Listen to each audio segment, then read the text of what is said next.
ಬಾವಾ ನಿಮ್ದು ಅತಿ ಆಯ್ತು ಬಾವಾ, ಸೀರಿಯಸ್ಲಿ ತುಂಬಾನೇ ಅತಿ ಆಯ್ತು. ಏನಾಯ್ತು? ಯಾಕೆ ಹೀಗೆ ಮಾತಾಡ್ತಿದ್ದೀರಾ ಬಿಂದು? ನೀವು ಹೇಳ್ದ ಹಾಗೆ ನಡ್ಕೊತಾ ಇದೀವಿ ತಾನೆ?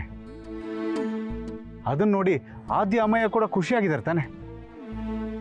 ಈಗ ಇದ್ದಕ್ಕಿದ್ದಾಗೆ ಬಂದು ಅತಿ ಆಯ್ತು ಅಂದ್ರೆ ಏನರ್ಥ? ನಾಟಕ ಮಾಡ್ಕೊಂಡಿದ್ದೀರಾ? ನೋಡಿ, ನನಗೆ ಶ್ರಾವಣಿ ಮೇಲೆ ಕೋಪ ಇದೆ, ದ್ವೇಷ ಅಲ್ಲ. ಅವಳ ಮೇಲೆ ಸೇಡ್ ತೀರಿಸ್ಕೊಳ್ಳೋಷ್ಟು ಚೀಪ್ ಮೆಂಟಾಲಿಟಿ ನನಗಿಲ್ಲ. ಆದರೆ ಶ್ರಾವಣಿ ಯಾವಾಗಲೂ ನನಗೆ ಕೋಪ ಬರ್ಸೋಕ್ಕೆ ಕಾಯ್ತಾ ಇರ್ತಾಳೆ. ಅದಕ್ಕೇನೇನು ಬೇಕೋ ಎಲ್ಲ ಮಾಡ್ತಾಳೆ. ನನ್ನ ಹೆಂಡತಿ ಬಗ್ಗೆ ಬೇರೆಯವ್ರ ಹತ್ರ ಹೇಳ್ಕೊಬಾರ್ದು ಅಂತ ನಾನು ಯಾವಾಗಲೂ ಯೋಚನೆ ಮಾಡ್ತಾ ಇದ್ದೆ. ಆದರೆ ಈಗ ಹೇಳ್ತೀನಿ, ಕೇಳಿಸ್ಕೊಳ್ಳಿ. ಮನೇಲಿ ಶ್ರಾವಣಿ ತುಂಬ ಇಶ್ಯೂಸ್ ಕ್ರಿಯೇಟ್ ಮಾಡ್ತಾ ಇದ್ದಾಳೆ. ಅವಳಿಂದ ನಮ್ಮ ಮನೇಲಿರೋ ನೆಮ್ಮದಿ ಎಲ್ಲ ಹಾಳಾಗ್ತಾ ಇದೆ. ಗೊತ್ತಿದೆಯಾ ನಿಮಗೆ? ಬಾವಾ, ಅಕ್ಕನ ನೀವು ತುಂಬಾ ಅರ್ಥ ಮಾಡ್ಕೊಳ್ಬೇಕಾಗಿದೆ. ಶ್ರಾವಣಿ ಅಕ್ಕ ಬೇಕು ಬೇಕು ಅಂತ ಯಾರನ್ನೂ ಬ್ಲೇಮ್ ಮಾಡಲ್ಲ. ಅವ್ರಿರೋ ಕಡೆ ಎಲ್ಲರೂ ಸಂತೋಷವಾಗಿರ್ಬೇಕು ಅಂತ ಬಯಸ್ತಾರೆ. ಒಂದು ಹೇಳ್ತೀನಿ ಕೇಳಿ ಬಾವಾ, ಕಾರಣ ಇಲ್ಲದೆ ಅಕ್ಕ ಯಾವತ್ತೂ ಏನೂ ಮಾಡಲ್ಲ. ನಿಮ್ಗದು ಇಶ್ಯೂ ಅಂತ ಅನ್ನಿಸ್ತಾ ಇದ್ರೆ ಅದರಿಂದ ಬೇರೆ ಏನೋ ದೊಡ್ಡ ಉದ್ದೇಶ ಇರುತ್ತೆ. ಏನು ಉದ್ದೇಶ ಇರುತ್ತೆ? ಇದನ್ನೆಲ್ಲ ಬಿಟ್ಬಿಡು ಅಂತ ನಾನು ಎಷ್ಟು ಸಲ ಹೇಳಿದ್ದೀನಿ ಗೊತ್ತಾ? ಸ್ವಲ್ಪ ದಿನ ಟೈಮ್ ಕೊಡಿ ಬಾವಾ, ಆ ಉದ್ದೇಶ ಏನು ಅಂತ ನಿಮಗೂ ಗೊತ್ತಾಗುತ್ತೆ. ನನಗೆ ಗೊತ್ತು ನೀವು ಶ್ರಾವಣಿ ಪರ ಅಂತ. ಅವಳು ಏನೇ ಮಾಡಿದ್ರು ಅದು ನಿಮಗೆ ಸರಿ ಅನಿಸುತ್ತೆ. ಯಾಕೆ ಗೊತ್ತಾ? ನೀವು ಅವಳನ್ನ ದೂರದಿಂದ ನೋಡ್ತಾ ಇದ್ದೀರಾ, ಆದರೆ ನಾನು ಹತ್ತಿರದಿಂದ ಎಲ್ಲ ಅನುಭವಿಸ್ತಾ ಇದ್ದೀನಿ. ಅದಕ್ಕೆ ನಾನು ಇವಾಗ ಏನೇ ಹೇಳಿದ್ರು ನಿಮಗೆ ಅರ್ಥ ಆಗೋದಿಲ್ಲ. ಬಾವಾ, ಒಂದು ನಿಮಿಷ.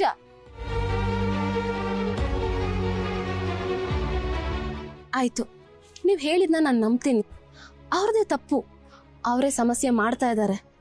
ಆದರೆ ನೀವು ದೊಡ್ಡವರು, ಎಲ್ಲನೂ ಮರೆತು ಮತ್ತೆ ಹೊಸದಾಗಿ ಜೀವನ ಯಾಕೆ ಶುರು ಮಾಡಬಾರ್ದು? No chance, no ways. ಈ ರೀತಿ ಪ್ರಯತ್ನ ಎಲ್ಲ ಮಾಡಿ ಮುಗ್ದೋಗಿದೆ. ಶುರು ಮಾಡೋಕ್ಕೆ ಇನ್ನೇನು ಉಳಿದಿಲ್ಲ.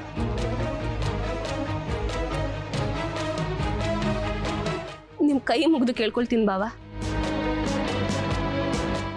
ನಿಮ್ಮ ಮದುವೆ ದಿನ ವಿಡಿಯೋ ಲೀಕ್ ಮಾಡಿ ಅಷ್ಟು ದೊಡ್ಡ ಪ್ರಾಬ್ಲಮ್ ಕ್ರಿಯೇಟ್ ಮಾಡಿ ನನ್ನ ಕ್ಷಮಿಸಿದ್ದೀರಾ. ಶ್ರಾವಣಿ ಅಕ್ಕನ ಕ್ಷಮಿಸೋಕ್ಕೆ ನಿಮಗೆ ಮನಸ್ಸಿಲ್ವಾ?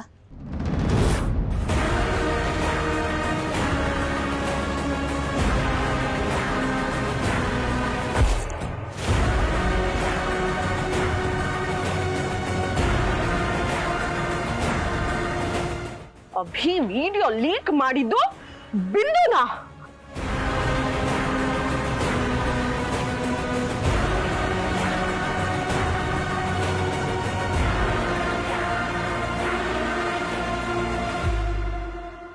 ಈಗಲಾದರೂ ಹೇಳ್ಕೊಳ್ಳೆ ಶ್ರಾವಣಿ, ನಿಮ್ಮ ದೊಡ್ಡಪ್ಪನ ನಿಮ್ಮ ಮನೆಗೆ ಯಾಕೆ ಕರ್ಕೊಂಡು ಹೋದೆ ಅಂತ. ಅವ್ರನ್ನ ನಿಮ್ಮ ಮನೇಲಿ ಇರಿಸ್ಕೊಂಡು ಏನು ಮಾಡಕ್ಕೆ ಹೊರಟಿದ್ದೀಯಾ ನೀನು? ಇದೆಲ್ಲ ಯಾಕೆ ಕೇಳ್ತಾ ಇದ್ದೀರಾ ದೊಡ್ಡಮ್ಮ? ನಾನು ತಿಳ್ಕೊಬಾರ್ದ ಹಾಗಾದ್ರೆ? ತಿಳ್ಕೋಬಹುದು, ಆದರೆ ಇವಾಗ ಬೇಡ ಅಂತ ಹೇಳ್ತಾ ಇದ್ದೀನಿ. ಹಾಗಾದ್ರೆ ಏನೋ ವಿಷಯ ಇದೆ ಅಂತ ಆಯ್ತಲ್ವಾ? ಇದೆ ದೊಡ್ಡಮ್ಮ. ಏನು ಕಾರಣ ಇದೆ ಅಮ್ಮ? ನನ್ನ ಹತ್ರ ಮುಚ್ಚಿಡ್ಬೇಡ, ದಯವಿಟ್ಟು ಹೇಳೆ. ದೊಡ್ಡಮ್ಮ, ಟೈಮ್ ಬಂದಾಗೆಲ್ಲ ನಿಮಗೆ ಗೊತ್ತಾಗುತ್ತೆ. ನೀನು ಈ ಥರ ಮಾತಾಡಿದ್ರೆ ನನಗೆ ಭಯ ಆಗುತ್ತೆ. ಭಯ ಪಡೋಕ್ಕೆ ನಾನೇನು ದೊಡ್ಡಪ್ಪನ ಬೇಟೆಗೆ ಗಾಡಿ ಕರ್ಕೊಂಡು ಹೋಗಿದ್ದೀನ? ಅವ್ರು ಸೇಫ್ ಆಗಿರ್ತಾರೆ. ನಿನ್ನ ಜೊತೆ ಇರಬೇಕಾದ್ರೆ ಅವ್ರು ಹುಷಾರಾಗೇ ಇರ್ತಾರೆ ಅನ್ನೋ ನಂಬಿಕೆ ನನಗೂ ಇದೆ. ಆದರೆ ಏನೋ ಕಾರಣ ಇದೆ ಅಂತ ಹೇಳ್ದೆಯಲ್ಲ, ಅದೇನು ಅಂತ ಹೇಳ್ಬಿಡೆ, ನಾನು ಸ್ವಲ್ಪ ಸಮಾಧಾನ ಮಾಡ್ಕೋತೀನಿ. ಹೇಳಿದ್ನಲ್ಲ ದೊಡ್ಡಮ್ಮ, ಟೈಮ್ ಬಂದಾಗ ನಾನೇ ಎಲ್ಲ ಹೇಳ್ಕೊತೀನಿ. ನೀನು ನಿನ್ನ ದೊಡ್ಡಪ್ಪನ ಥರನೇ ಆಡ್ತಾ ಇದೀಯಾ. ಅವರು ಅಷ್ಟೇ ನನ್ನ ಹತ್ರ ಏನು ಹೇಳ್ಕೊತಾ ಇರಲಿಲ್ಲ. ನಾನು ಯಾರಿಗೂ ಬೇಡವಾಗಿದ್ದೀನಿ, ಅವರಿಗೂ ಅಷ್ಟೇ. ನಾನೊಬ್ಳಿದ್ದೀನಿ ಅಂತ ಅನ್ನಿಸ್ತಾನೇ ಇರಲಿಲ್ಲ, ನಿನಗೂ ಅನ್ನಿಸ್ತಾ ಇಲ್ಲ. ಎಲ್ಲ ನನ್ನಣೆ ಬರ. ಇವ್ರಿಗೆ ಹಳೇದೆಲ್ಲ ನೆನಪಿಲ್ಲ ಅನ್ನೋ ಕೊರಗು ಒಂದು ಕಡೆ, ಆದರೆ ನಮಗೆ ಗೊತ್ತಿಲ್ಲದಾಗೆ ಏನೋ ನಡೀತಾ ಇದೆ ಅನ್ನೋ ಭಯ ಇನ್ನೊಂದು ಕಡೆ. ಬೇಡಮ್ಮ, ನೀನೇನು ಹೇಳಬೇಡ, ನಾನೇನು ಕೇಳೋದು ಇಲ್ಲ, ಆಯಿತಾ? ನೀವು ಈ ರೀತಿ ಬೇಜಾರು ಮಾಡ್ಕೊಂಡ್ರೆ ನಾನು ಏನು ಮಾಡಲಿ ದೊಡ್ಡಮ್ಮ? ಏನು ಮಾಡಬೇಡ, ನಿಮ್ಮ ದೊಡ್ಡಪ್ಪನ ಥರ ಎಲ್ಲ ವಿಷಯನೂ ಮುಚ್ಚಿಟ್ಕೊಂಡು ಕೂತ್ಕೋ. ಆಮೇಲೆ ನಾಳೆ ಏನಾದರೂ ಹೆಚ್ಚು ಕಡಿಮೆ ಆದರೆ ನಮ್ಗೆ ಯಾರಿಗೂ ಗೊತ್ತಿಲ್ಲದೆ ನೀನೊಬ್ಬಳೇ ಓದಾಡ್ತೀಯ. ನೀವು ಭಯ ಪಡೋ ಥರ ಇಲ್ಲೇನೂ ಹೆಚ್ಚು ಕಮ್ಮಿ ಆಗೋದಿಲ್ಲ ದೊಡ್ಡಮ್ಮ. ಅಂಥ ವಿಷಯ ಏನೂ ಇಲ್ಲ ಅಂದರೆ ನೀನು ನನ್ನ ಹತ್ರ ಎಲ್ಲ ಹೇಳ್ಕೊತಿದ್ದೆ. ಈ ಥರ ಮುಚ್ಚಿಡ್ತಾ ಇದೆಯಾ ಅಂದರೆ ಏನೋ ಗಂಭೀರವಾದ ವಿಷಯ ಇದೆ ಅಂತ ಅಲ್ವಾ? ಆ ಮನೆಯವರು ಏನೇನು ಮುಚ್ಚಿಟ್ಟಿದಾರೋ ನನಗಂತೂ ಗೊತ್ತಿಲ್ಲ. ಆದರೆ ಒಂದಲ್ಲ ಒಂದಿನ ಎಲ್ಲನೂ ಹೊರಗೆ ಬಂದೇ ಬರುತ್ತೆ. ನೆನ್ಪಿಟ್ಕೋ ಶ್ರಾವಣಿ, ಸತ್ಯ ನಮಗೆ ಗೊತ್ತಿಲ್ದಾಗೆ ನಮ್ಮನ್ನೇ ಸಿಕ್ಕಾಕ್ಸುತ್ತೆ.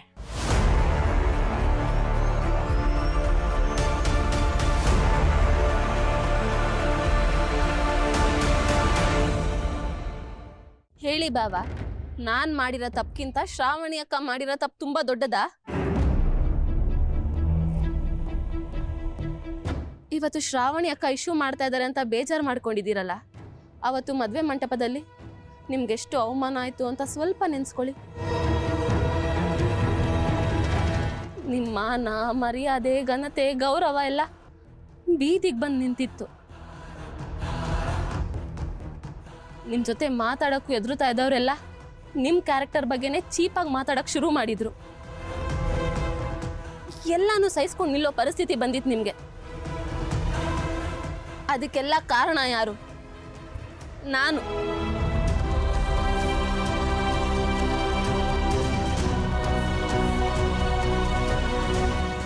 ಕ್ಷಮಿಸೋಕ್ಕಾಗದಿರೋ ತಪ್ಪು ಮಾಡಿರೋ ನನ್ನನ್ನೇ ಕ್ಷಮಿಸಿದ್ದೀರಾ.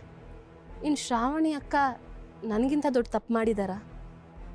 ಒಂದು ಹೇಳ ಬಿಂದು ಅವರೇ, ನಾನು ಆ ದಿನ ನಿಮ್ಮನ್ನು ಕ್ಷಮಿಸಿದ್ದು ಶ್ರಾವಣಿ ಮತ್ತೆ ನನ್ನ ಜೀವನಕ್ಕೆ ವಾಪಸ್ ಬರಲಿ ಅಂತ.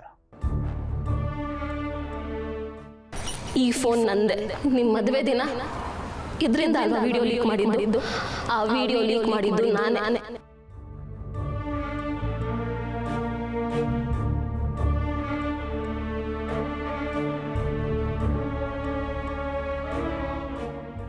ಒಂದು ಕ್ಷಮೆಯಿಂದ ಶ್ರಾವಣಿ ನಂಗೆ ಸಿಗ್ತಾಳೆ ಅಂತ ಯೋಚನೆ ಮಾಡಿದ್ದೆ. ಆಗಿದ್ದೆಲ್ಲ ಆಗೋಯ್ತು. ಶ್ರಾವಣಿ ಮತ್ತು ನಾನು ಹೊಸದಾಗಿ ಜೀವನ ಶುರು ಮಾಡೋಣ ಅಂದ್ಕೊಂಡಿದ್ದೆ. ಆದರೆ ಆಗಿದ್ದೆಲ್ಲ ಉಲ್ಟಾ. ಯಾವಾಗಲೂ ಶ್ರಾವಣಿ ಅಡ್ವೊಕೇಟ್ ಥರ ಬಿಹೇವ್ ಮಾಡೋದು ನಿಲ್ಲಿಸಿ. ನಂಗೆ ಇದ್ರ ಬಗ್ಗೆ ಹೆಚ್ಚು ಮಾತಾಡೋಕ್ಕೆ ಇಷ್ಟ ಇಲ್ಲ. ಇನ್ನಿಲ್ಲೇ ಬಿಡಿ. I am extremely sorry. Bawa,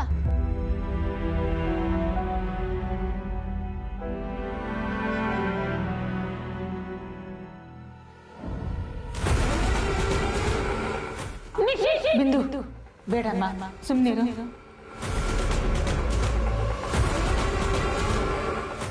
what baby, ನಿನ್ ಫಿಯಾನ್ಸಿಗೆ ಆಲ್ರೆಡಿ ಮದುವೆ ಆಗಿ ಡಿವೋರ್ಸ್ ಆಗಿದ್ಯಾ? ಈ ವಿಡಿಯೋ ನನ್ನ ಮೊಬೈಲ್ ಬಂದಿರೋದು, ನಾವ್ ಇದನ್ನ ನೋಡಿರೋದು ಎರಡು ಮರ್ತು ಬಿಡು.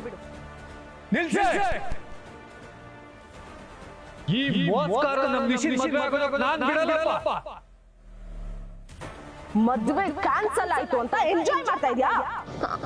ಕ್ಯಾನ್ಸಲ್ ಇಲ್ವಲ್ಲ? ಒಂದ್ ಕೆಲ್ಸ ಮಾಡು, ನೀನೇ ಇಲ್ಲಿಗೆ ಬಂದ್ಬಿಡು. ಹಾಗೆ ಶ್ರಾವಣಿ ಅಕ್ಕನ್ ಮದ್ವೆ ಮುಗಿಸ್ಕೊಂಡು ಎಲ್ಲರೂ ಜೊತೆ ವಾಪಸ್ ಹೋಗ್ಬೋದು. ಈ ಸೀರೆಗಳನ್ನ ಹಿಡ್ಕೊಂಡು ಏನ್ ಮಾಡ್ತೀಯಾ? ಹೇಗಿದ್ರು ನಿನ್ ಮದ್ವೆ ಮುಗಿದ್ಬಿತ್ತಲ್ಲ.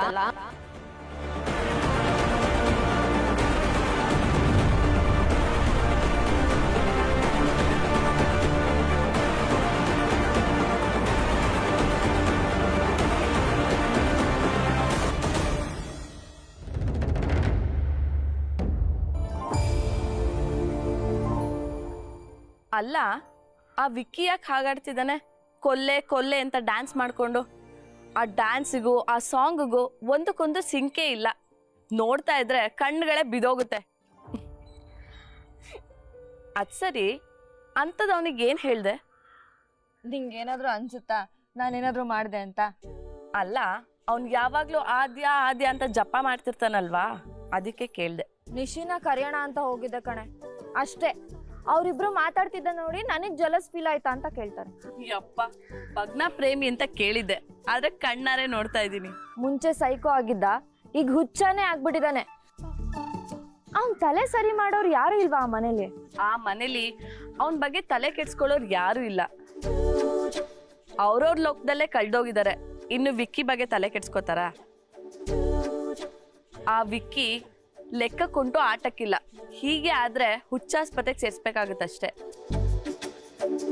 ಅವನ ಬಗ್ಗೆ ಬೇಜಾರ್ ಮಾಡ್ಕೋತಿದ್ಯಾ? ಈ ವಿಕ್ಕಿಗೆ ಸ್ವಂತ ಬುದ್ಧಿ ಅನ್ನೋದು ಮೊದ್ಲಿಂದನೂ ಇಲ್ಲ. ಅವ್ನು ನನಗೆ ಎಷ್ಟೆಲ್ಲ ಟಾರ್ಚರ್ ಕೊಟ್ಟಿದ್ದಾನೆ. ನಾನು ಅದನ್ನೆಲ್ಲ ಮರೆತು ಅವ್ನು ಚೆನ್ನಾಗಿರಲಿ ಅಂತ ಬಯಸ್ತೀನಿ. ಆದರೆ ಅವ್ನು ಬದಲಾಗೋ ಥರ ಕಾಣಿಸ್ತಾನೆ ಇಲ್ಲ. ನನಗೆ ಅದೇ ತುಂಬ ಬೇಜಾರಾಗ್ತಿರೋದು. ಈ ನಿನ್ನ ಒಳ್ಳೆ ಗುಣನೇ ನೋಡು ನನಗಿಷ್ಟ ಆಗೋದು. ನಿಮ್ಮನೇಲೆಲ್ಲ ಓಕೆ ತಾನೆ? ಏನಾದರೂ ಇದ್ದರೆ ನನ್ನ ಹತ್ರ ಮಾತಾಡಬೇಕು ಅನಿಸಿದ್ರೆ ನನಗೆ ಕಾಲ್ ಮಾಡು, ಹೊರಗಡೆ ಸಿಗೋಣ. ಇವತ್ತಿಂದ ಎಲ್ಲ ಸರಿ ಹೋಗ್ತಿದೆ ಅಂತ ಅನಿಸ್ತಿದೆ Manvi. And thank you so much. ನನ್ನ ಬಗ್ಗೆ ವಿಚಾರಿಸ್ಕೊಳ್ತಿದ್ಯಲ್ಲ, ನಂಗೆ ಅದೇ ಖುಷಿ ಆಯಿತು. ಈ ಮನ್ವಿ ಯಾವತ್ತಿದ್ರು ಆದ್ಯನ್ ಖುಷಿ ಬಗ್ಗೆ, ಅವಳ ಸಂತೋಷದ ಬಗ್ಗೆನೇ ಯೋಚನೆ ಮಾಡ್ತಾಳೆ. ನಿಮ್ಮಿಬ್ಬರಿಗೂ ಯಾರ ಕಣ್ಣು ಬೀಳದೇ ಇರಲಿ, ಇಬ್ಬರು ಚೆನ್ನಾಗಿರಿ.